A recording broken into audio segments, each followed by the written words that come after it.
Bonjour, je m'appelle Serge Gonin. Je suis instructeur pour les cours de perfectionnement à la conduite au TCS. Je vais vous rappeler les points importants à observer lors de la conduite ou de l'utilisation de votre camping-car. Même si un permis voiture suffit pour conduire un camping-car, celui-ci est tout de même plus large, plus haut, plus long et sûrement plus lourd qu'une simple voiture. Donc la conduite va nécessiter beaucoup plus d'attention, aussi bien pour les virages que pour les freinages. Avant le départ, je vous conseille de bien connaître les dimensions de votre véhicule, soit en regardant dans le carnet du constructeur, soit en vous renseignant. Préparez-vous un petit pense-bête avec ces données pour les avoir le plus rapidement possible à disposition. Vérifiez aussi la pression des pneus à froid, y compris la roue de réserve.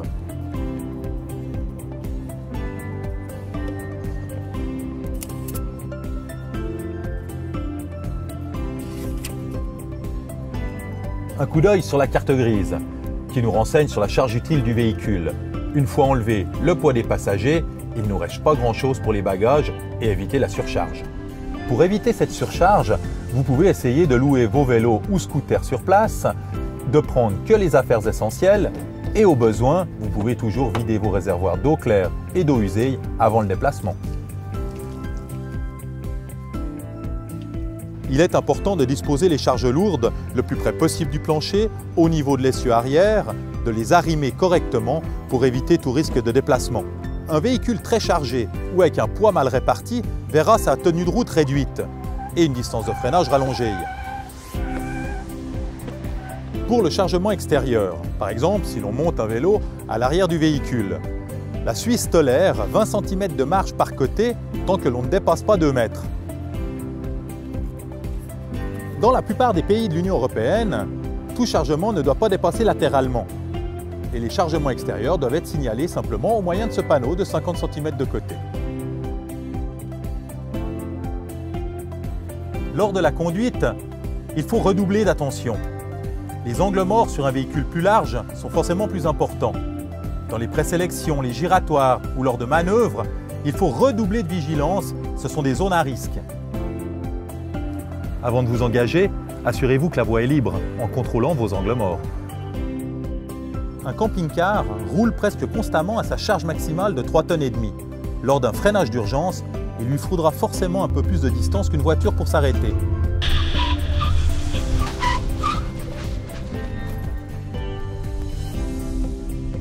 Adoptez une conduite défensive en anticipant un maximum et en gardant une marge de sécurité importante avec les véhicules qui vous précèdent.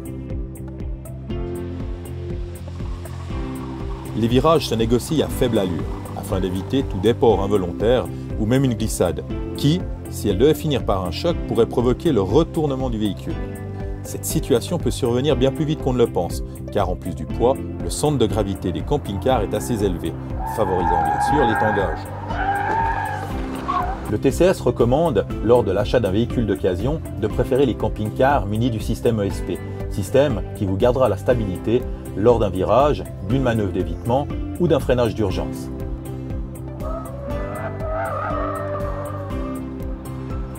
Depuis novembre 2014, tous les nouveaux campeurs sont équipés de ce système ESP, donc à vérifier lors de votre location. Dans les zones de grand vent, signalées par le panneau vent latéral, ou lors de dépassements, notamment de camions, faites attention à l'appel d'air ou à toute modification de trajectoire que cela pourrait entraîner. Lors d'un dépassement, d'un vélo, d'un véhicule lent, soyez patient, attendez le bon moment. Un bon nombre d'accidents fatals pourraient ainsi être évités. Avant le départ, je vous recommande de bien planifier votre itinéraire pour éviter des manœuvres en cas de fausse route. Et pour rester en forme, n'oubliez pas de faire des pauses, de bien vous hydrater et de vous reposer.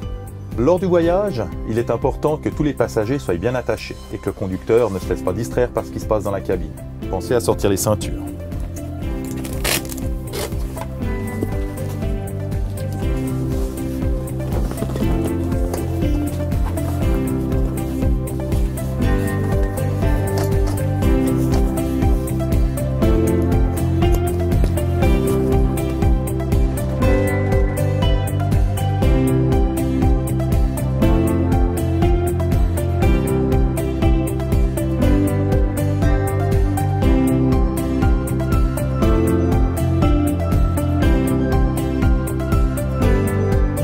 Je vous souhaite de bonnes vacances, une bonne route en toute sécurité avec votre camping-car.